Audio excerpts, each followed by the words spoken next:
တောင်ဖူတွေကပွင့်ချိန်ကိုသူတို့သိသလိုຫນွေရဲ့အငွေ့အသက်တွေကြားမှာမင်းကိုလွမ်းမိတာအချိန်ချင်းပါပဲ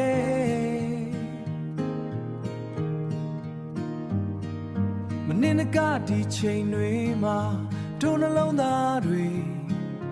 ရေစိုးခဲ့ဘူးတဲ့မန်းလောင်ရိတ်ကိုမခိုးနိုင်ပေမဲ့အေယာဝတီရဲ့မြကမ်းဘေးမှာသင်ချမ်းဆိုတဲ့အမတ်တရားတွေနေပါလေ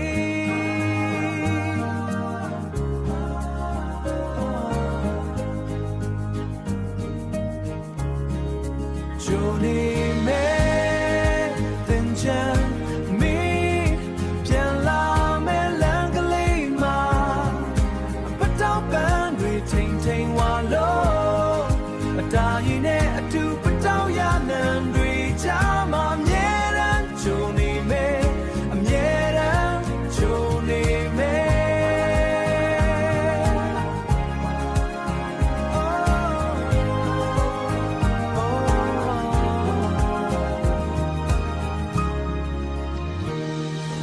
ဘယ်လာဝေးဝေးဒီချိန်လေးရောက်ရင်မင်း